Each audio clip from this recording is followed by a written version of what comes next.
تحية طيبة مشاهدينا الكرام.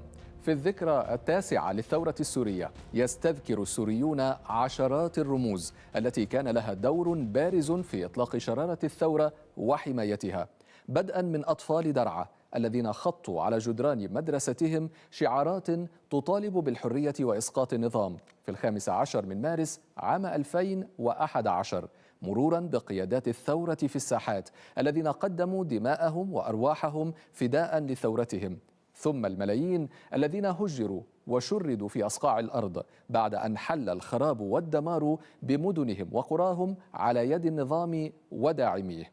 من بين كل هؤلاء يتميز رائد الفضاء السوري اللواء محمد فارس الذي انشق عن النظام السوري رغم ما يحظى به من مكانة وظيفية وعلمية وعسكرية متفردة لينحاز إلى ثورة شعبه. فلماذا فعل؟ وكيف يقيم مسيرة الثورة كشاهد عليها؟ وما رؤيته لمستقبلها؟ أسئلة يجيبنا عنها بنفسه في هذا اللقاء.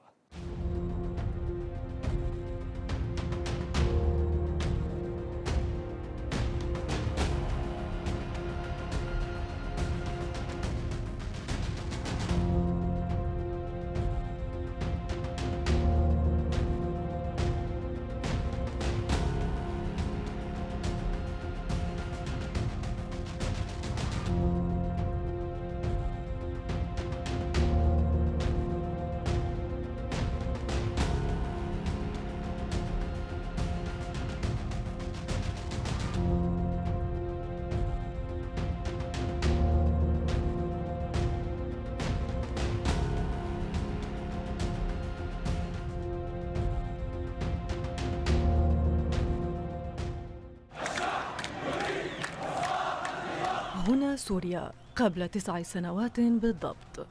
محتجون يرفعون شعارات معارضة للنظام في إطار موجة ما عرف بالربيع العربي والتي اجتاحت عددا من الدول العربية. النظام السوري ومنذ الوهلة الأولى يبدو أنه حدد آليته في التعامل مع المتظاهرين، إما الرصاص وإما الاعتقال. تصعيد النظام السوري وقبضته الصارمة في التعامل مع الأحداث جعلت قادة من الجيش ينفرون منه ويستنفرون ضده ويعلنون انشقاقهم وانضمامهم لصفوف المعارضين.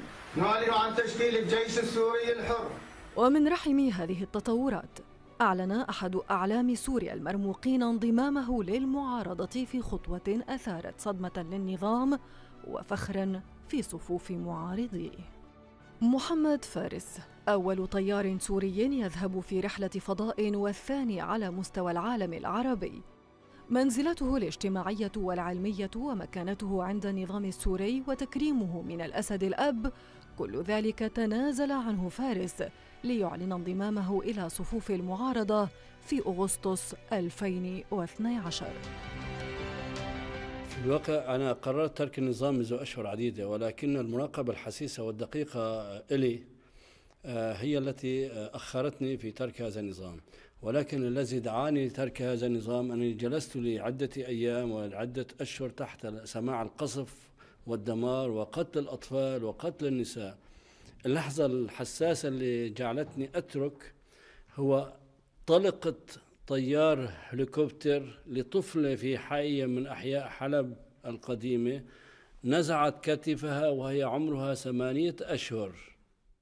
قد يفاجأ البعض أن فارس كان يوما مستشارا عسكريا لدى الحكومة السورية، وحصل على العديد من الأوسمة والتكريمات، ويعد بطلا قوميا في سوريا، ويطلقون اسمه على عدد من الشوارع والمدارس. يعيش محمد فارس حاليا في تركيا مع زوجته وأبنائه الثلاثة، وهو الذي كان يلقب يوما بأرمسترونغ العرب. أما عروض اللجوء الكثيرة التي قدمتها له دول أوروبية فقد رفضها فارس جميعا، معتبرا إياها ذات غايات سياسية.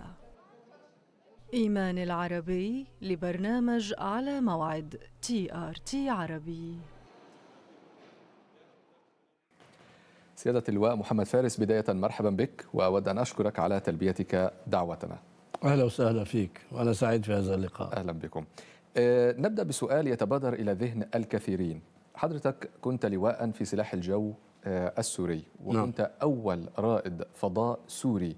شاركت في رحلة فضائية مع الاتحاد السوفيتي وقتها في العام 1987 إلى محطة الفضاء الروسية مير.